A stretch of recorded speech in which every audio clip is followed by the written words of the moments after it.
Hello दोस्तों, स्वागत है आपका हमारे एक और नए इन्फॉर्मेटिव वीडियोस में। तो कैसे हैं आप लोग? आई होप आप लोग अच्छे ही होंगे। तो आज का वीडियो टॉपिक है स्पेस जंक। तो देखिए, चाहे वो घर आपका हो या हमारा, हम सबके घर कुछ ना कुछ कूड़े निकलते ही रहते हैं, लेकिन हम उस कूड़े को डस्टबिन में फेंक देते हैं और अपने घर को क्लीन कर लेते हैं। लेकिन उस स्पेस के कूड़े का क्या, जो कि हमेशा स्पेस में घूमते रहता है अर्थ के अराउंड, उस कूड़े को तो हम लोग डस्टबिन में नहीं डाल सकते। तो चलिए आज की वीडियो में हम इसी बारे में डिस्कस करते हैं कि स्पेस जंक है क्या और उसको कैसे सॉल्व किया जा सकता है। तो चलिए लगाते हैं इंट्रो और बताते हैं इस टॉपिक को डिटेल्स में।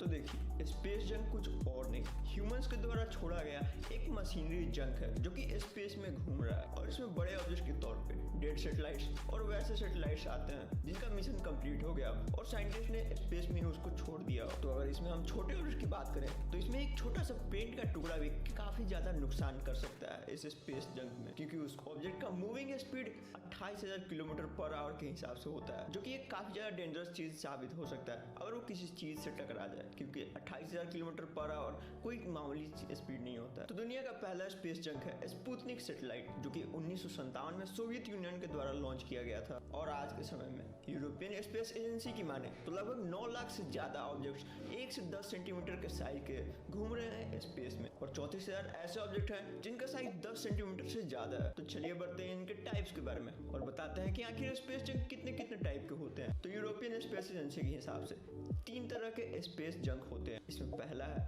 पेलोड, जो कि एक स्मॉल सैटेलाइट्स होते हैं जो टकराव से टुकड़े उत्पन्न होते हैं, वही इसमें शामिल होते हैं। तो इसमें दूसरा है रॉकेट्स। तो देखिए, कोई भी रॉकेट अपने पहले स्टेज को छोड़ के जब दूसरे स्टेज में जाता है तो उसका पहला स्टेज का जो अवशेष बचते हैं वही इस चीज में शामिल हो जाते हैं। तो जैसा कि आपने रॉकेट लॉन्च में देखा ही होगा कि जब रॉकेट ऊपर चले जाता है तो उसका जो फ्यूल का इजेक्शन है वो हटा दिया जाता है। जब यही चीज स्पेस में जाकर होता है तो वो मलबे धरती पर नहीं आ सकते हैं, क्योंकि वहाँ पे ग्रेविटी नहीं होती है स्पेस में। तो इसी के कारण वो स्पेस में ही चक्कर लगाते रहते हैं। तो इसमें तीसरा पॉइंट आता है मिशन रिलेटेड ऑब्जेक्ट्स। तो इसमें मिशन रिलेटेड ऑब्जेक्ट आते हैं जैसे कि ड्रॉप टूल, स्क्रू, केबल्स और कैमरा जैसे बहुत सारी चीजें आते हैं। स्पेस जंक को साइज के हिसाब से भी 3 भाग में बांटा गया है। तो पहला है बिलो 1 सेंटीमीटर। तो इसमें 1 सेंटीमीटर से छोटे ऑब्जेक्ट आते हैं। तो स्पेस में 1 सेंटीमीटर से कम के ऑब्जेक्ट लगभग 128 मिलियन है, जो कि काफी ज्यादा नंबर है। और दूसरा आता है बिटवीन 1 to 10 सेंटीमीटर। ऐसा कैलकुलेट किया गया है कि लगभग 9 लाख ऐसे ऑब्जेक्ट ऑर्बिट कर रहे हैं अर्थ के अराउंड, जिसका साइज लगभग एक टेनिस बॉल या मार्बल के साइज का होता है। और हमारा तीसरा पॉइंट आता है मोर देन 10 सेंटीमीटर। और 10 सेंटीमीटर से ज्यादा साइज वाले ऑब्जेक्ट में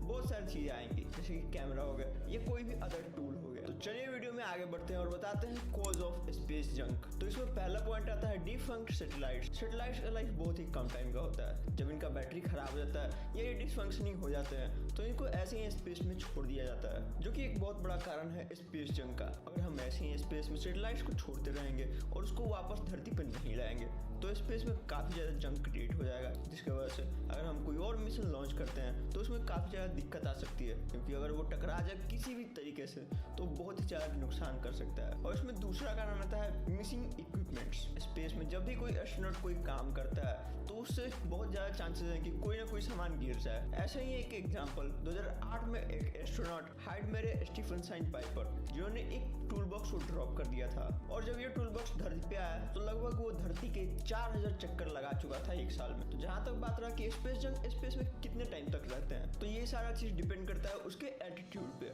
अगर कम एल्टीट्यूड पर आया तो वो 1 साल के अंदर भी आ सकता है, और अगर उससे ज्यादा एल्टीट्यूड हुआ तो वो 10 साल या 1000 ईयर भी लगा सकता है कभी कभी। तो चलिए अब बात करते हैं स्पेस जंक के कॉन्सिक्वेंसेस के बारे में। तो यूरोपियन स्पेस एजेंसी के हिसाब से 1961 के बाद से 560 इंसिडेंट्स हुए हैं और अधिकांश रॉकेट स्टेज में फ्यूल एक्सप्लोजन हुआ है। और जहां तक बात हुई सीधे कोलिजन की, तो इसमें से केवल 7 ही ऐसे हुए हैं, जिनमें से सबसे गंभीर टक्करों में कॉस्मोस 2251 नामक एक इनएक्टिव रशियन सैटेलाइट था, जो कि ऑपरेशनल सैटेलाइट इरिडियम 33 से कोलिजन हो गया। कुछ रशियन सैटेलाइट न्यूक्लियर बैटरी को कंटेन करते हैं, जिसमें रेडियो एक्टिव मटेरियल होते हैं, जो कि काफी डेंजरस साबित हो सकता है जब वो रिटर्न हो अर्थ के सरफेस की तरफ। तो जब भी ये स्पेस जंक अर्थ के सरफेस में आने की कोशिश करेगा तो बहुत सारे पार्टिकल तो अर्थ के एटमॉस्फेयर में इंटर करते ही डिस्ट्रॉय हो जाएंगे, और और बचेंगे सिर्फ बड़े ऑब्जेक्ट जो कि काफी ज्यादा हार्म कर सकते हैं अगर वो अर्थ के सरफेस पे इंटर कर गए। तो चलिए बढ़ते हैं अपने वीडियो में और बताते हैं कि आखिर इस स्पेस जंक के प्रॉब्लम को हम कैसे सॉल्व कर सकते हैं। तो हमारा सबसे पहला चैलेंज तो यही रहेगा कि स्पेस में और ज्यादा जंक ना क्रिएट किया जाए। और जहाँ तक बात रहा कि स्पेस में अभी जो जंक प्रेजेंट है उसके लिए, तो उसे प्रोटेक्ट रहने के लिए बहुत सारे सैटेलाइट्स और इंटरनेशनल स्पेस स्टेशन वीपल शील्ड से इक्विप्ड है। वीपल शील्ड जो कि एक आउटर सेल है जो कि प्रोटेक्ट करता है वॉल्स को किसी भी पॉसिबल ऑब्जेक्ट के कोलिजन से। तो स्पेस जंक से रिलेटेड और भी सॉल्यूशंस है, तो आइए डिस्कस करते हैं हम इसको एक एक करके। तो हमारा पहला पॉइंट आता है सेल्फ डिस्ट्रक्शन। तो इसमें सैटेलाइट्स को पहले से ही प्रोग्राम कर दिया जाता है, जब उनका मिशन कंप्लीट हो जाए तो वो सेल्फ डिस्ट्रॉय हो जाए अर्थ के एटमॉस्फेयर में आके। और इसमें दूसरा पॉइंट आता है रीयूज। इसमें जैसे रॉकेट को लॉन्च किया गया था सेम वैसे ही कंडीशन में अर्थ के सरफेस पर लाया जाता है ताकि उसको रीयूज किया जा सके अलग मिशन के लिए। और इस टेक्नोलॉजी को सबसे पहले इलोन मस्क ने निकाला था जो कि स्पेसएक्स कंपनी के मालिक हैं। अगर ज़्यादा से ज़्यादा रीयूजेबल रॉकेट यूज होंगे तो कम से कम स्पेस जंक क्रिएट होंगे। तो चलिए आज की वीडियो के लिए बस इतना ही, फिर मिलते हैं किसी और नए इन्फॉर्मेटिव वीडियोस में। अगर आपको स्पेस जंक कम करने से रिलेटेड कोई भी आइडिया आता है तो हमें कमेंट करके जरूर बताइए ताकि हम अपने ऑडियंस को भी अच्छी तरह से जान सकें। तो चलिए फिर मिलते हैं किसी और नए इन्फॉर्मेटिव वीडियोस में। तब तक आप हमारे वीडियो को लाइक और चैनल को सब्सक्राइब कर दीजिएगा। तब तक के लिए जय हिंद।